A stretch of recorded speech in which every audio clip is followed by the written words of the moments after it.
Ladies and gentlemen, welcome to another edition of Cults, Coffee, and Conversation. My name is Carl. And I'm Holly. I'd like to welcome you to another exciting edition of Cults, Coffee, and Conversation. How are you, Holly? Well, I am doing well, thank you. Oh, well, how wonderful you are feeling well. I am well as well. Okay. Okay, we just want to thank you, all you Coltonites out there, for all your wonderful support. We do appreciate it. We do love it. It helps us get up that demographic, that chain of arts and leisure. No. What is it? Society and culture. Society and culture.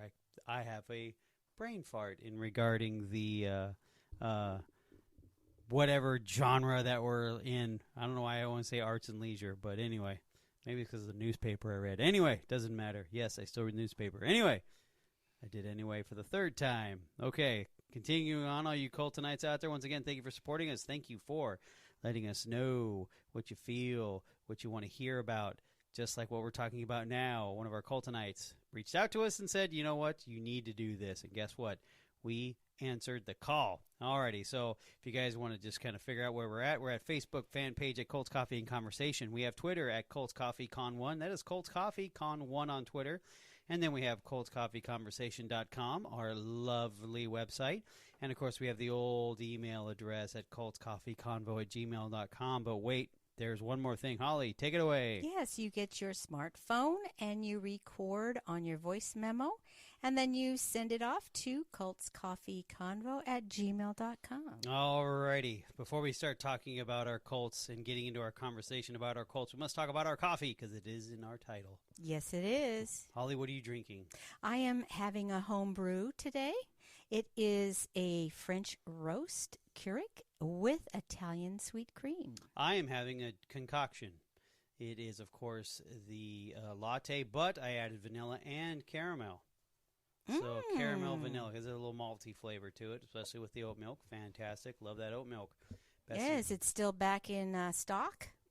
Mine is where I go to get mine. Okay, good, because, you know, they had a shortage. Yeah, on purpose probably. All righty, okay, enough of that.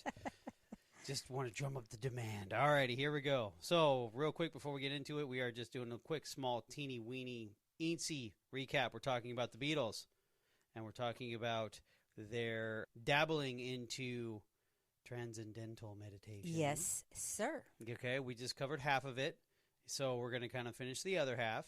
Okay, so we're going to pick up where we left off. All right, go ahead, Holly. Take it away. Okay, so there was a competing documentary film. Mm-hmm. So before leaving London in February, the Beatles had considered making a documentary film about the Maharishi through Apple Films. The idea gained traction once they got to the ashram, which led to their summoning Dennis O'Dell to Rishikesh.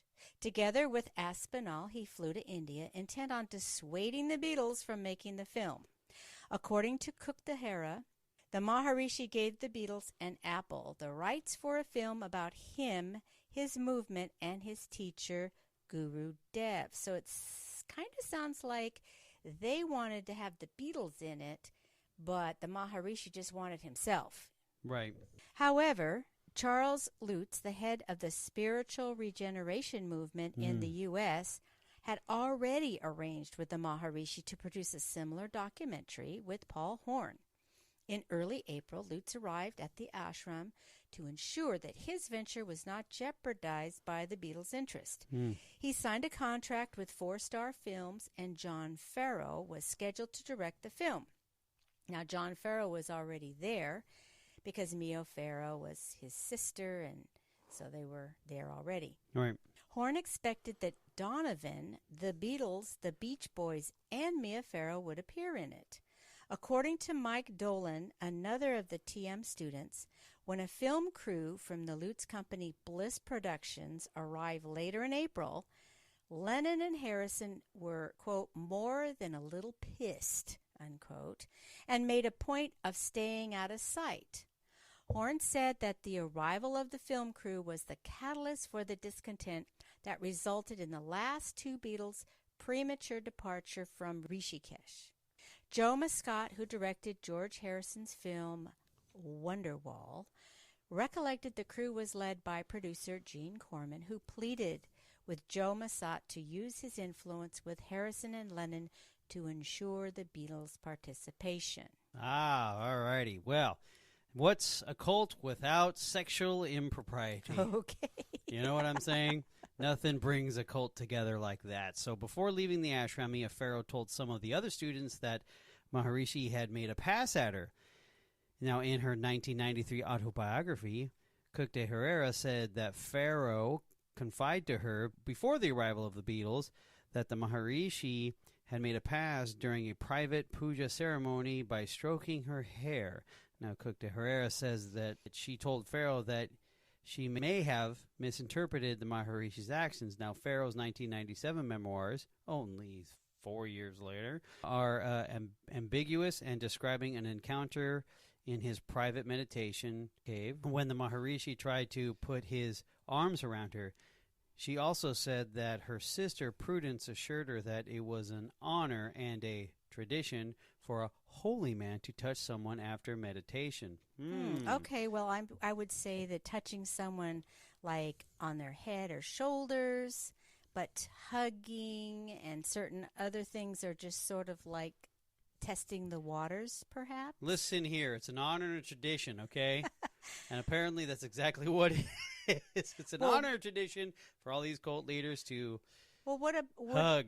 What do you think first about the Bhagwan? What does he do? Listen here, Holly, it's not about me, okay? It's about this person who clearly does not have a thorny chair. So do not compare what I did to him, okay? Correct. He just had lots of flowers, okay. Yes, that's right. Flowers, sissy. Easy, relax, Bhagwan. Dang, dude. Chill.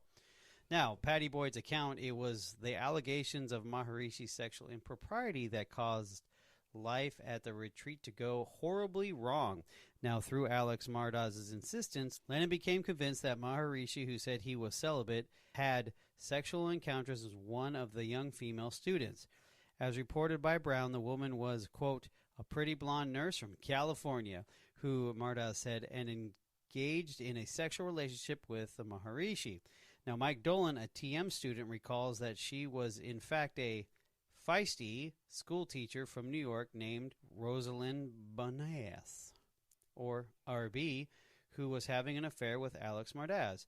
Now, she became disillusioned at the extent of which Hindu tradition and the Vedas were part of the course and was prevented from leaving early for the U.S. due to conditions in the airline ticket. Now, Jenny Boyd wrote that she had seen Alex Mardaz and the woman deep in conversation, obviously cooking something up. Now, on the Beatles' final night in the ashram, Alex Mardaz arranged to entrap the Maharishi by spying on him and the woman when they were alone together. Now, Mardaz then reported to the others that she saw the two of them in a compromising position. Many of the people at the ashram, including Harrison, Horn, Cook de Herrera, Dolan, Cynthia Lennon, and Jenny Boyd, did not believe that the Maharishi made a pass at any woman. Now, according to Cynthia, however, Mardaz's allegations gathering momentum without a single shred of evidence. Now, in her autobiography, Patty Boyd also expressed doubt regarding the truth behind Mardaz's claims. But in the atmosphere of suspicion, she said that, quote, horrid dreams about Maharishi, end quote, and that next day told Harrison that they should leave. According to Harrison, Lennon, quote, wanted to leave anyway, end quote, to see Ono. Of course. And the speculation surrounding Farrow and other female students stirred up a situation that Lennon was able to exploit. Okay. So it looks like there was a lot of drama going on there. That's what it sounds like to me. And I'm not sure if they were trying to set up the Maharishi or if he did have some kind of legit issues. Oh, of course.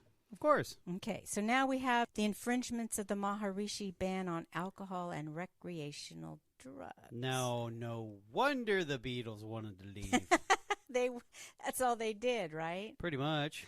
Okay, so Deepak Chopra, who was not present but later became a disciple of the Maharishi and a friend of Harrison, said in 2006 that the Maharishi was displeased with the Beatles because they were taking drugs, including LSD, at the ashram.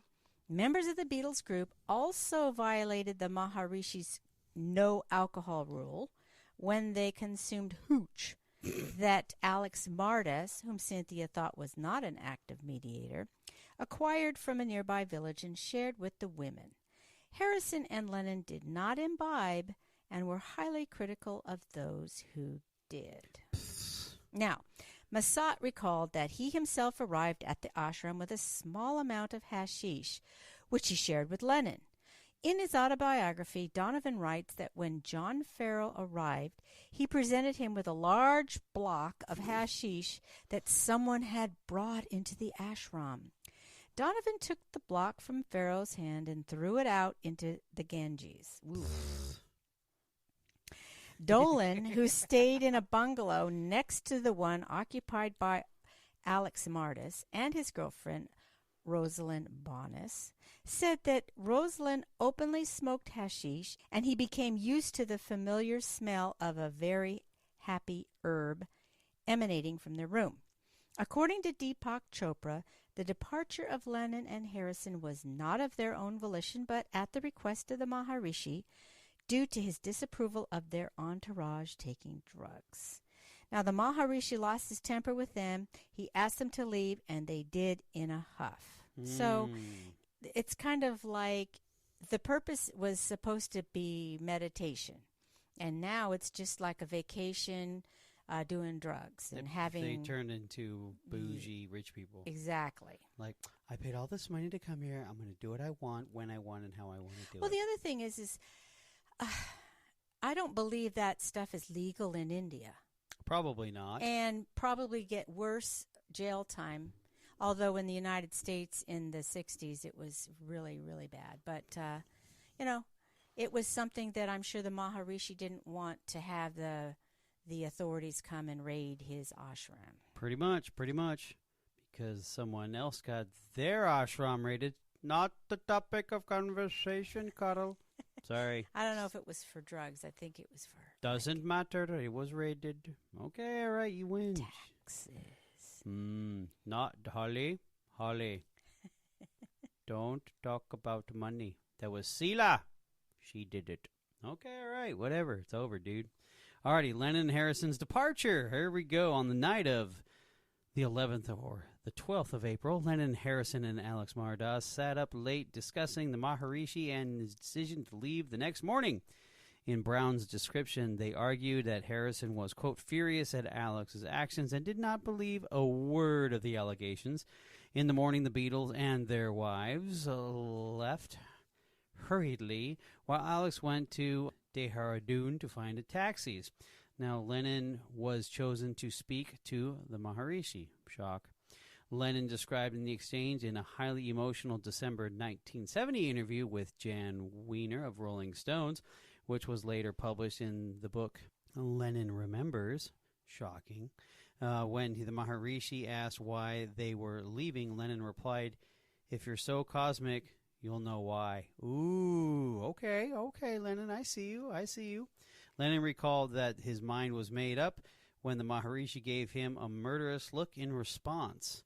Lennon said he was, quote, a big rough on him, and the Maharishi responded by saying, "I don't know why, you must tell me."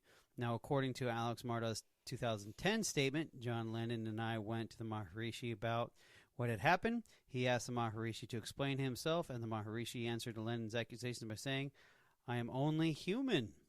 That's a song, too. With regarding his own position. Now, Harrison said that he had already told the Maharishi that he would be leaving before the chorus relocated to Kashmir because he was due to the participation of the filming of Raga, a documentary about Ravi Shankar in south of India. Now, according to Harrison's account of his and Lennon's final conversation with the Maharishi in the 2000 book, The Beatles Anthology, Harrison reminded him that the plan was to join Shankar, but the Maharishi was unable to accept it. Now, Harrison added that when John said something like, "Well, you're supposed to be mystic, you should know," end quote.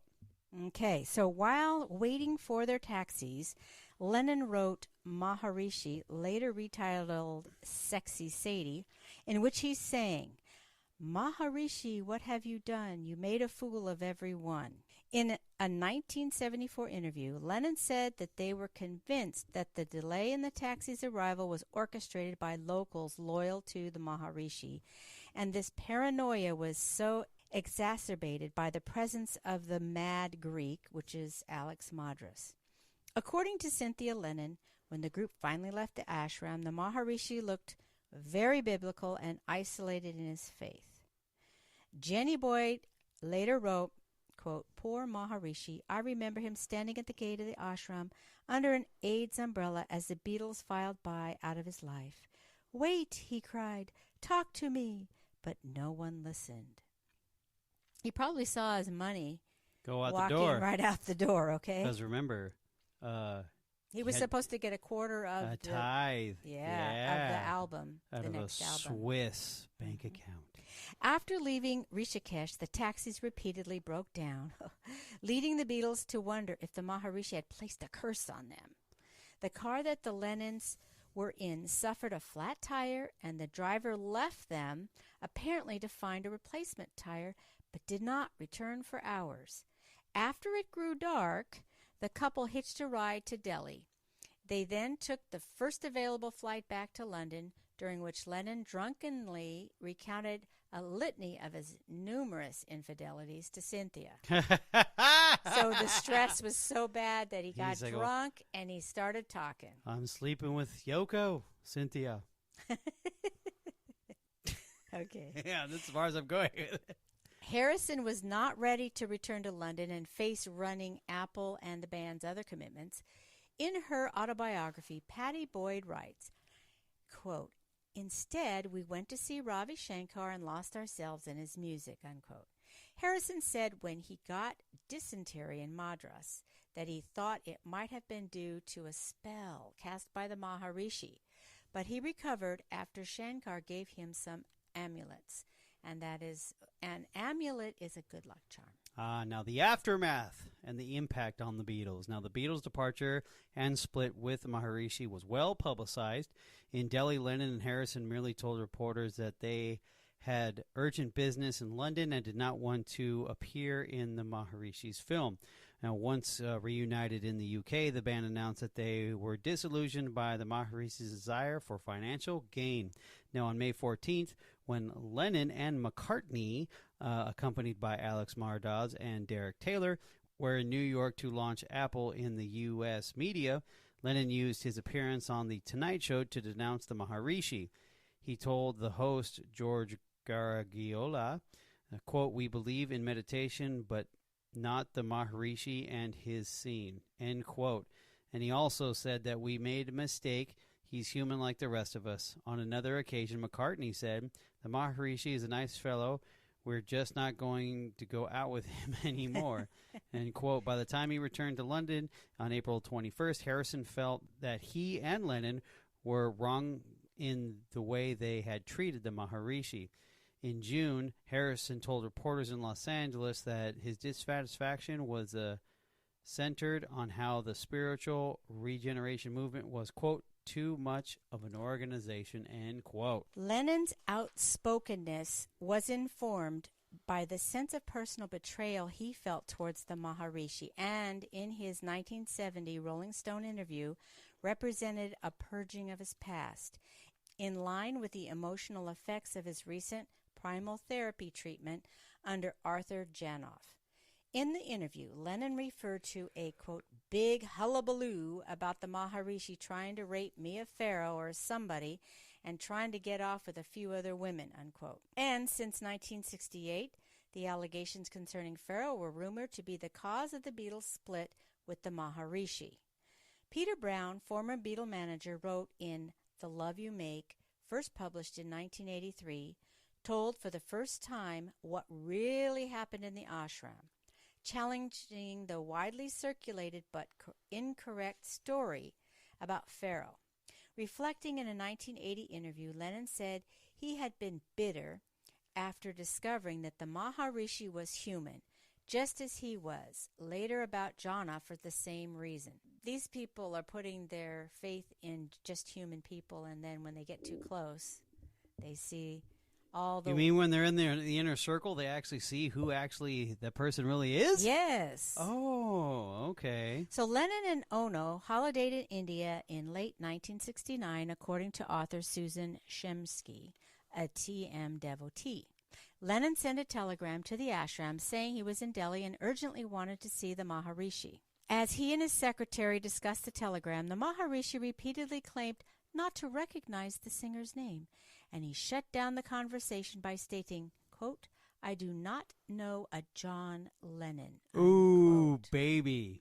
Ooh, okay there, Maharishi. Now, writing for Mojo magazine in 2003, the author and journalist Mark Patris said that for many observers, quote, the Beatles falling out with the Maharishi engendered a long-lasting suspicion that, quote, they became fadists, tripped into eccentric habits by an unfathomable flame. Ooh, that's poetic.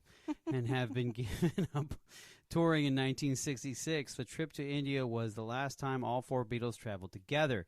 Now, their self-exploration through meditation before that, LSD led to each of them adopting more individual focus and the expense of the band unity. Through the group's breakup in 1970, the acrimony within the band was evident during the recordings of their 1968 double album, The Beatles, also known as the White Album.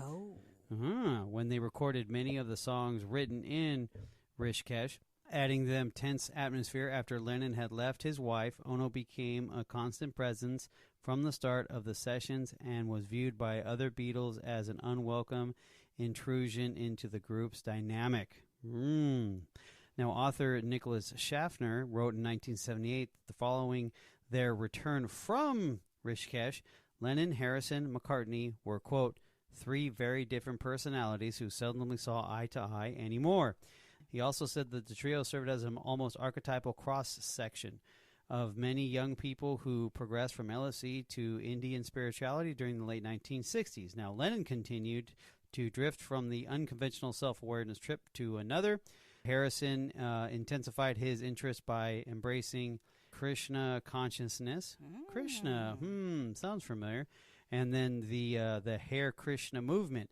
Now, under Swami Prabhupada and McCartney exchanged consciousness expansion for more bourgeois preoccupations. Okay, so let's talk about the legacy here. Philip Goldberg, in his book American Veda, writes that the Beatles' trip to Rishikesh may have been the most monumentous spiritual retreat since Jesus spent those 40 days in the wilderness. I doubt it, okay? Because I think that we have others after Jesus in Muhammad and other people like that, right? Right. And I don't see everybody, following the Beatles on this one. Right. Anyway, sorry about that. No, I just had to put that that's in funny. there.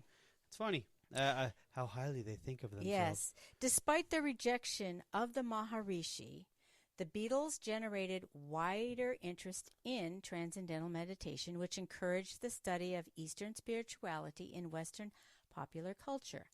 Deepak Chopra credits Harrison with the spreading of TM and other Eastern spiritual practices to America almost single-handedly.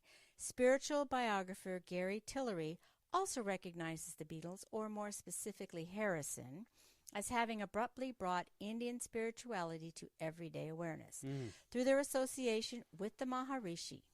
Tillery writes that while the influence of Indian gurus such as Vivekananda, Yogananda, the Maharishi, and Prabhupada was well established by the late 1960s. It was the Beatles' endorsement of their respective philosophies that most contributed to yoga and meditation centers becoming common in Western cities and towns over subsequent decades, according to the author Andrew Grant Jackson. Now, the Beatniks had promoted Buddhism since the 1950s, but it was George Harrison's songs espousing Hindu philosophy and featuring Indian musicians and the Beatles' study of transcendental meditation that truly kick-started the human potential movement of the 1970s, rebranded the New Age in the 1980s. In this way, the musicians helped expand the freedom of religion of the United States was founded on to encompass options outside of the Judeo-Christian tradition. Now, the songs written by the Beatles in Rishikesh, let's talk about those. Now, the Beatles wrote many songs during their visit to Rishikesh, 30 by one count, 48 by another. Lennon says, "We wrote about 30 songs between us and Paul. Must have been done about a dozen." George says he got 6, and I wrote 15. And look at that meditation did for Ringo. For all his time, he wrote his first song. Okay. Now, many of the songs became part of the White Album, while others appeared on Abbey Road in 1969 or on solo records. So, Holly, let's talk about the songs. Okay. What songs were written? Well, I'm just going to go through some that I know I might have heard. And some of them now, I kind of was trying to, listen to some of this stuff. It's terrible. Trash. Well, you as a Beatles fan, you are a Beatles fan. Yeah, I guess I moved on, Just anyway. So it's back in the USSR. Right. You Okay. sang that you one said to you me. never I never that heard one. That song, no. I was on the radio a lot. Blackbird, that was a nice one. I can always almost tell, I feel, the difference between when McCartney writes a song versus Lennon. Right. Okay? I always like McCartney's better. Ah. Although they did put their names on all the songs Of as course. a team. Okay, it's continuing story of Bungalow Bill. Never heard of Hey, it. Bungalow Bill, what did you kill? Bungalow Bill. Yeah, it's bad. Okay. Dear Prudence, that was... For Prudence. Yeah, that was for Prudence Farrow. Mm-hmm. Don't pass me by. Don't pass me by. Okay. Sorry. Anyway. No, go ahead. I'm enjoying this. Go ahead. Oh, boy. I don't know those other two on this list. Everybody's got something to hide except me and my monkey. And Okay, then, first of all, that's too long of a title. yeah. And it says, I will. I'm so tired. Julia, long, long, long, Mother Nature's son. Obla-dee, obla-da. No, I know that one. Life goes on. Rah, right? Revolution. You say you want a Yeah, I know that one. Okay. Rocky Raccoon. Never heard of it. Sexy Sadie, originally titled Maharishi. And Why Don't We Do It in the Road? That's terrible. Wild Honey Pie and Your Blues. Now, released on Abbey Road was Mean Mr. Mustard, Polythene Pam. I don't know those two. And these are solo items, a whole bunch of them that I don't ever recall hearing. Okay. Okay? Come on, you don't want to talk about Sour Milk Sea or Teddy Boy? What's the new Mary Jane? Oh, well, that's marijuana, right? Yes, Mother, Okay. it is. It is probably the same stuff they smoked with Maharishi in his Nah, private with little bungalow. it. Nah, I just don't know kidding. about I'm that. just kidding.